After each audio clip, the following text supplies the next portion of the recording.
Dapatkah terlaksana kerukunan beragama di antara penganut berbagai agama? Orang-orang beriman dengan penganut agama lain tak mungkin dan tak dibolehkan terjalin kerukunan beragama sebagai keseragaman beragama. Bagaimana mungkin disatukan gerak dengan diam ataupun air dengan minyak? Masing-masingnya tetap terkelompok pada jenisnya sendiri. Usaha menyatukannya adalah pekerjaan sia-sia. Jadi, usaha untuk mewujudkan kerukunan beragama adalah perbuatan sia-sia dan berbahaya, yaitu kemungkinan hancurnya nasib golongan, ataupun suatu pihak ditelan oleh yang lain.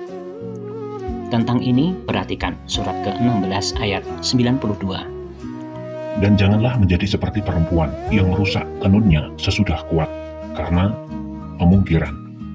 Kamu adakan tata hukum memasuki di antara kamu agar suatu umat jadi lebih besar daripada umat yang lain, bahwa Allah menguji kamu dengannya, dan akan Dia terangkan padamu pada hari kiamat apa-apa yang telah kamu perselisihkan. Ada ketentuan Allah yang selalu harus diingat, yaitu tercantum pada surat ke-9 ayat 29, bahwa orang-orang beriman diperintah memerangi orang-orang yang mengingkari Allah dan Rasul-Nya, serta adanya hari akhir. Begitupun orang-orang yang tidak mengharamkan apa-apa yang diharamkan Allah, dan yang tidak beragama dengan agama Islam, hingga mereka membayar upeti dan termasuk orang-orang kecil.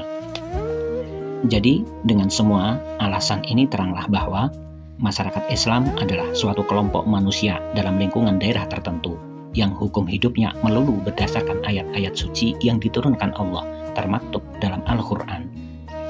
Orang-orang kafir tak mungkin ada dalam lingkungan masyarakat Islam, kecuali tenaga ahli yang dibutuhkan, sebagaimana tercantum pada surat ketiga ayat 28, ataupun perwakilan negara asing yang dengannya telah diadakan perjanjian. Setiap anggota masyarakat wajib patuh menjalankan hukum hidup yang terkandung dalam Al-Quran, dan bagi setiap penantangnya diberikan sanksi hukum tertentu.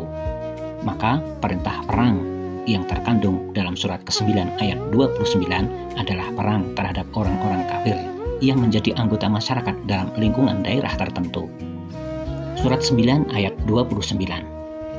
Perangilah orang-orang yang tidak beriman kepada Allah, dan tidak pula pada hari yang akhir, dan yang tidak mengharamkan apa-apa yang diharamkan Allah serta Rasul-Rasulnya, dan yang tidak beragama dengan agama logis dari orang-orang yang didatangkan kitab, hingga mereka membayar upeti dengan tangan mereka selaku orang-orang kecil.